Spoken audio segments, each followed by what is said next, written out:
Hello guys, welcome to Wargame Red Dragon. So this is my first deck that I've made in Red Dragon that came out yesterday. It's a British deck. I went for something I didn't know, although I've used all the prototypes and new units where I can to show you these. And then once I've shown you this deck, I'm going to record a couple of games using it, post them up as well so you can see the deck in action. So let's have a look first of all at the logistics, and I'll go through the logistics that I've chosen and also what else is available that's new. So first of all, I've taken the ubiquitous fob, 1600 litres, costs of supply, costs 75, and that's left back in your home region. And as far as command vehicles and commands should I say now, is concerned, I've taken the HQ section in a Lynx helicopter. So I've gone for, these cost 100 and the Lynx costs an extra 15, but you can get them in other types of truck if you'd prefer to have your infantry command in a truck. These are a nice new addition to the game, these infantry commands. You can put them in buildings or in tree lines or in forests to hide them away. They can defend themselves, but they're not really built for any heavy fighting against any medium or heavy types of infantry or any other unit really. So if they get engaged, you really want to pull them out of the way of harm if you can. I've got mine in Lynx just for fast deployment at the beginning of the game if it's required. I've also got the Sultans. These are an old favourite of mine. I like these. They cost 130. They are armoured. They've got two front, two side, one back and a top armour, so they can withstand a little bit of damage from artillery shells and such like. They can also defend themselves a little bit. Let's get them back up again, sorry. They can also defend themselves a little bit. Why won't it stay there? Oh, there it is. Because they've got a couple of weapons. They've got this, well, a weapon. They've got a machine gun which can fire at ground targets if they get sneaked up on by maybe some people sneaking their units around the back of the map or trying to flank you on the side of the map. And they can also shoot against helicopters in case someone decides just to fly a helicopter over the forest to try and snipe a CV. These can shoot down helicopters as well. They're also quite fast, so you can get them out of harm's way if required. They've also got a good road speed, so you can get them to positions quite quickly at the start of the game. As far as supply is concerned, I've taken a Chinook. You get 7 of these now. You used to get 4, you get 7 of these now, and they get 1500 litres. They're reasonable speed at 270 kilometers per hour, and they can run backwards and forwards from your units to and from your fob to resupply them with armaments and repair them, and with fuel as well if you need fuel. Which, because of the size of the maps, you probably do need fuel, and you probably do need a supply chopper in your deck somewhere as well. I have also taken these Alvin Stewarts. I was a little bit iffy whether to use a spot up for the Alvin Stewarts or Alvis Stewart, Stalwart. Why do I call them Alvis Stewarts? I don't know. Alvis Stalwarts, because they're not brilliantly strength. They've only got 5. They're not the fastest thing in the world. They are amphibious though, so they can go through the water to supply units, but I get these to supply frontline units and to get to places where my Chinooks can't go. But keep them fairly safe. They're not brilliant looking things, as you can see. They do tend to get stuck in the mud a lot as well, and they will get blown to smithereens if they're targeted by pretty much anything really. What else have we got on the deck? Well, you could get a command chopper if you wanted. I do take command choppers in my deck sometimes. They've got certain specific uses really, especially on large maps, and they could be useful in Red Dragon because some of the maps are very large indeed, especially if you manage to capture a spawn point of the enemy and want to fly a CV chopper in or something. So they can be useful, but I've got very specific uses, and I haven't put one in my first deck. This is another new unit, the Warrior. So Warrior command vehicle. So that looks quite nice, and I thought I was tempted to get this instead of the Sultan, but I stuck with the Sultan. It's fairly similar to the Sultan. It's got slightly better armaments than the Sultan, but it looks quite nice. Nice CV. You could go for a tank CV, the old Chieftain. The problem with this one is it's very slow. 40 kilometers per hour takes forever, although it's got quite a good road speed. If it goes off-road, it takes forever to get anywhere. But if you're playing Conquest, you might want to put this in your deck so that so if you want to get a region a bit closer to the enemy or that's under fire, you can have something in there that can take a little bit of punishment. That's about it really for the British logistics. I think there's nothing else that stands out. There is another command vehicle here, which isn't anything too special. It's got good speed, good road speed, but that's about it really.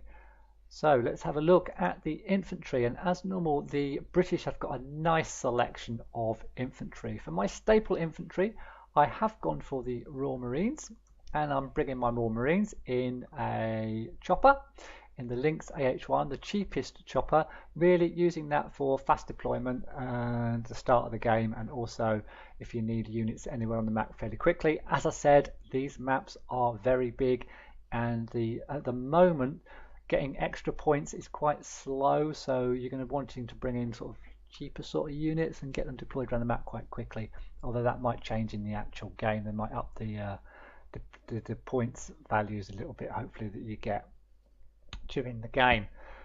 Anyway, that's another issue. But anyway, so Royal Marines, yeah, they are a strong infantry team. They do cost 25, and along with the Lynx AH1, which is another 15, they're not the cheapest infantry in the game, but they are very good. Pretty much every job. They can pepper helicopters that come too close. They're good against ground infantry and against tanks as well, up close, and you can see that L1A1's got a nice accuracy of 80%, so pretty nice units. Now, to complement my Royal Marines, I have got some SAS. These used to be recon units in air-land battle, but now they are in the infantry section. Again, I've got these in the Lynx AH1. They've got a strength of 10 now, so there's 10 of these guys, which is better than before, but they've got this nice anti-tank sort of rockets with an AP power of 19 and an accuracy of 45, so they can sort of wander around the map with their top speed, really nice speed of 30 kilometers per hour, and shoot down. If they can get close to tanks and get side shots and things, they can take them out. They can engage with infantry reasonably well with their main weapon here, but they can also shoot down airplanes and choppers with these Stinger missiles. Now, these Stinger missiles are pretty good with an accuracy of 55 and an HE power of 5, so a nice unit, the SAS. Again, it's got specific units. You don't want to be whacking it into a town fighting Spetsnaz with it or anything like that, but pretty nice unit with specific uses. Now, I've also couldn't resist getting Gurkhas. They are a new unit to this game. Again, I got them in Lynx AH7s this time. Don't know why I got Lynx AH7s this time, but I did. There they are. Look pretty mean. They cost 20. They are stormtroopers really. They've got these heat rockets, so I'm hoping they'll be sort of similar to sort of Spetsnaz maybe in the old game. Good accuracy on those heat rockets, and they've got this Sterling machine gun and the Bren gun as well for storming in and taking places, and they might be a nice, again, that might go nicely with the Royal Marines as well. Now, I've got some anti-tank gun infantry as well, the Milan 2s, again in Lynx AH1s. Pretty much old school, decent range, okay accuracy, good armor piercing of the Milan 2s. A nice unit to have in your deck to slow down or stop any armor pushes, or to get up into the enemy's line somewhere and snipe units. And then I've got the javelins, the lad javelins. Again, I got them in Lynxes. Pretty decent anti-air unit. You can pepper around somewhere, put in buildings, forests, decent range. Okay, decent range against helicopters. Okay against airplanes. And an okay accuracy and decent HP of 5. So that's pretty much my infantry. There are other infantry in the British deck. Fusiliers are the standard infantry. They're cheaper than the Royal Marines, but not as effective. But they're still a nice unit if you wanted to go for something a little bit less expensive and a little bit more availability. You could go for the Fusiliers perhaps instead of the Royal Marines. What else? Paratroopers, again, they're sort of, they've got these Law 80s, which are quite good, but you do need to get up quite close with them. And again, I still prefer the Royal Marines to those. This is another new unit, the Territorials. These are sort of space filling units, I would call them. They're not fantastic, but you can spam them out. You can get 35 of these in rookies, so you can just like use them to hold positions, sort of recce units, stuff like that really. But if they are attacked heavily, they will need a lot of support from better units. So that's my infantry and the infantry of the British. Support. Now, support has been really upgraded for the British deck in this game. They've got some decent anti-air at last. And let's have a look at these first, the Stormers. Stormers are similar to the sort of ADATs that were in the old game. And they can shoot down ground units, they can shoot down helicopters, they can shoot down aeroplanes. And they've got an okay AP of 12. It's not fantastic, but it's okay. An okay HE power of 5, so they're a good unit to have sort of behind the lines. They've got decent range against all weapons. They've got a little machine gun to help defend themselves, so that won't come into play probably too much.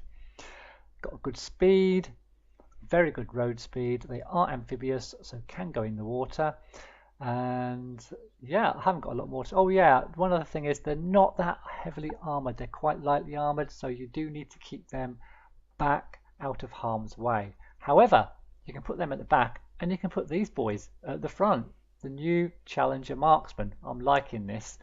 This is something, it's got a really nice range against choppers of 2,800 and a good range against aeroplanes as well, and a decent accuracy. It's built on the Challenger chassis, as you can see, and nice fast fire rate and very strong front armor of 15 and quite decent for an anti-air unit of side and back and top armor as well. So these can be pushed up quite close to the front to support your tanks and things like that.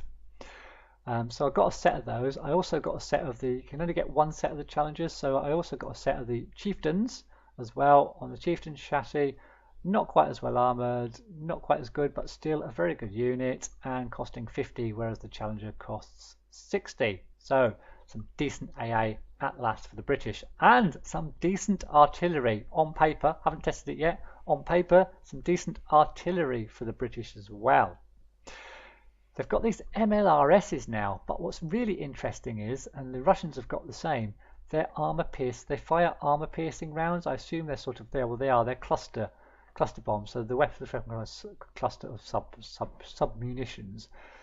So they can actually destroy armored vehicles and maybe even tanks as well. So that looks like a really interesting unit that I'm going to be using in the games.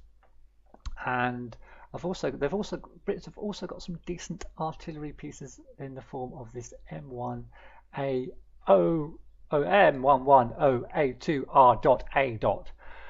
What a mouthful. Yeah, so you can see the dispersion is fairly tight at 2,730. It's got a good HE power of 10, decent suppression and a long range. Costs 90, fire rate of 2. Get a couple of those out firing at anti-air and infantry and stuff.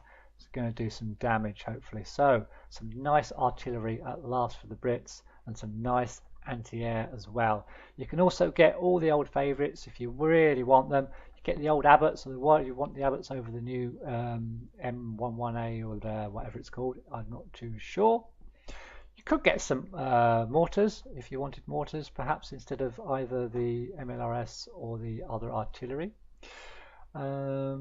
Falcons probably won't be used too much now. They are very cheap though. Nice cheap throwaway unit if you want to use those. And there's a few other, I mean, insofar as artillery is concerned, I tend not to use the artillery with secondary weapons because you're sort of paying for the secondary weapons as well as part of the price, but you don't really need any secondary weapons. I tend not to use the howitzers because they tend to fire too few shells, although they are normally quite powerful and accurate weapons than howitzers, so you could take them as well. So you've got the old track rapier and the track rapier FSA if you fancy having them over and above. They're probably, I mean, accuracy, what's that, accuracy 60%, accuracy 50%. I mean, the accuracy on the Challengers Marksman and the Chieftain Marksman are pretty good as well, actually. So yeah, he pays your money and he takes your choice, and that is the support for the British. Next, the tanks. Yeah, you've been waiting for this. I know you've been waiting for this, and here we are, the Challenger Mark II. Yes, of course I've got the Challenger Mark II, and I've got it as a veteran as well. So I've only got one. So yeah, I better make the most of it if I bring this bad boy in. Looks pretty awesome. Really well armored, 23 front armor, good side and back armor as well. Keep it pointed in the right direction and it's going to pretty much kill everything it comes across with an accuracy of 60% and a good stabilizer, so you can just keep this boy moving around all the time if you want to. Decent range now, depending on what you come up against, but decent range against most other tanks. Pretty damned awesome, and I've got one of those. I've also got some Challenger 1 Mark IIIs. Two of them. Yep. So I've got them as hardened. So I've actually got them as sort of upgraded ones as well, because at the moment, as I say, the income isn't massive in the game, so you need to be bringing in veteran and elite units and stuff like that at the moment, until they do change it a little bit, perhaps. So another just a little bit of a downgrade on the Challenger 2, but again, very, very nice tank. And the Challenger Mark 1 Mark II, very, very nice tank again. Got 3 of them. And then I've got the good old Chieftain Mark 10 as my sort of staple medium tank that I can bring in for less of a point. It only costs 65 points, and I can bring a whole load of them in if required to fight against other medium tanks, armored vehicles, infantry. I was tempted to bring in the Chieftain Mark II, but let's put the Chieftain Mark II up. They're fairly similar, it's just the main gun that's different. They've got exactly the same armor. The main gun has got a slightly longer range on the Chieftain Mark II, but I've got these Challengers anyway, so I was thinking maybe not. It's got the same sort of accuracy and stabilizer, slightly better armor piercing, but you know, 65 against 80. I decided on the slightly older fashioned Chieftain Mark 10 rather than the Mark 11 Chieftain. That was my logic there. So also they've got the good old Scorpion light tank. I thought about getting some of them, but I decided to get other things instead. That's a fast unit. You could use sort of recon fast and support unit dashing around the map. But there's my tanks. There's the tanks for the Brits. Recon. Recon is going to be really, really important in Red Dragon. Some of the recon units are very strong for some of the decks. Now, what have I gone for? Well, we've got this new unit, the Special Boat Services, I think it is, or Special Boat Squad. I can't quite remember which one. But they've got some nice law anti-tank weapon there with an AP power of only 13. Not fantastic, but okay. And a nice Bren gun and an L234A1, which looks pretty good and can pepper helicopters as well as the Bren gun. The strength of 10, so I bought them in choppers again. They're just pretty decent, really. Recon unit mainly is the high speed. They can get around the map very quickly and perhaps snipe stuff or view stuff for you. And if you want to keep them really undercover, you could even turn their weapons off.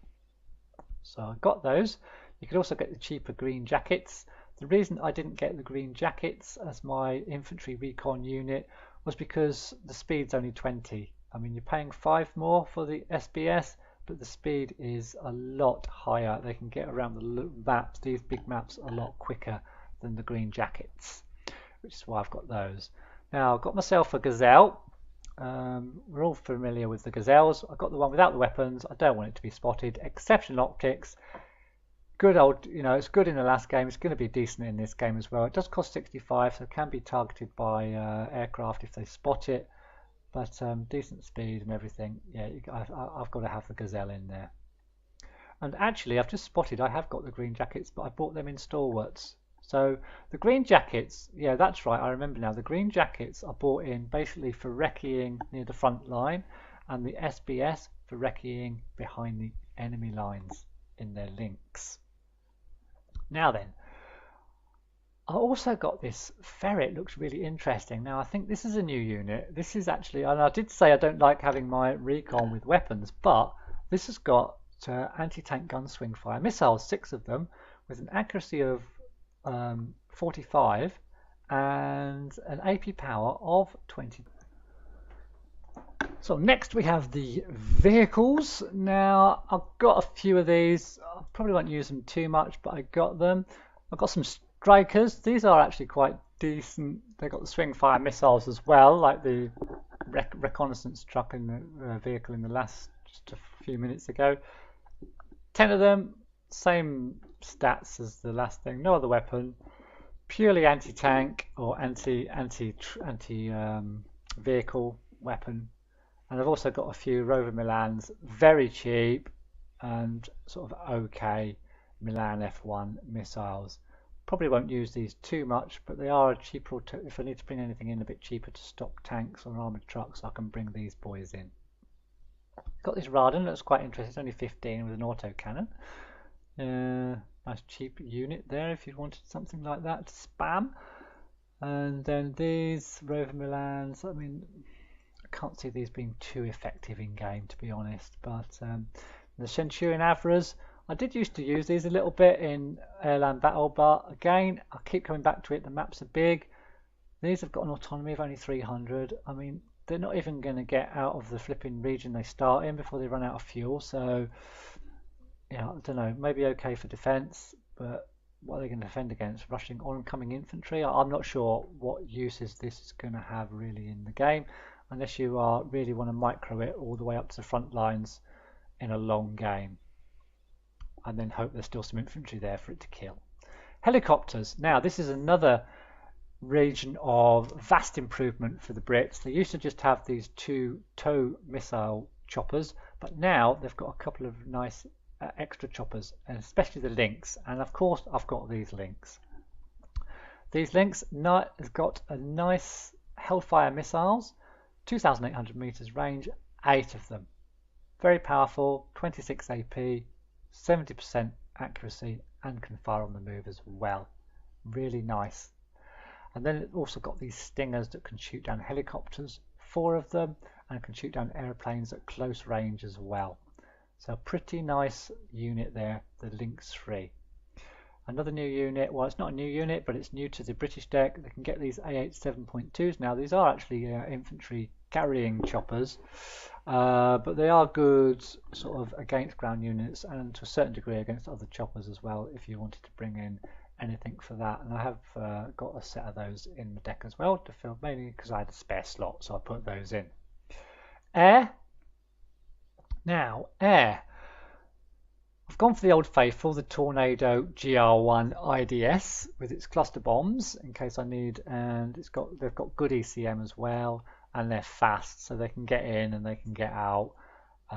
They are bombs, they do need to get quite close to drop, but they've also got some anti-air capability as well. I've also gone for the new unit, the Eurofighter, which is a prototype. Yeah, I'll have to test this out. I have actually gone for 2 sets of these, so I've got 4 of these. They are expensive, they do look good, with a range of 6,300 for their Amran missiles, and they've also got some other missiles for sort of more dogfighting, and also they can shoot down choppers and stuff as well with the main gun and the AIM missiles. So we'll have to test these out a little bit, how good they look pretty all, but expensive, especially if they get taken out. Now I've got 4 of them. I could, if I get enough money or currency, I suppose you'd call it, together, I could get 4 of these boys out all at once and shoot down everything in the sky, hopefully. Now there are a number of other planes that most of are familiar. Now the Brits have got a Seed aircraft now, if I can find it. And is it this one? No, this one. Yeah, it's this one, the Sea Harrier FA2. Now I was really tempted to get this instead of one of the decks of Eurofighters, but there's a problem with it, I think, in that, yeah, I think it's just going to get shot down because the range is 4,900. It has got an ECM, but it's quite slow at 750, so it would be better if it was a lot faster. It has got anti-air capability as well. I'm not sure whether it's work. whether it will work or not, I'm not sure. So, but I did initially have it in the deck, and then I've taken it out and replaced it with another deck of Eurofighters. So Navy, I'm not going for the Navy because it hasn't yet been implemented into the game, but you have to put a command naval unit in your deck, otherwise you can't create the deck. So I just stuck a Congo in there and just filled up the things with other stuff, but you can't bring these in yet anyway, so it's not worth going over them. But I might go over the naval units in a different video just so that you see what's coming up. So yeah, so that's it, guys. That is my British deck. I'm going to play with it now and upload a couple of videos. I hope you enjoyed this video. Please do comment, like, and subscribe. Tell me if you think I should replace any units with anything else. And I'll see you in the next video.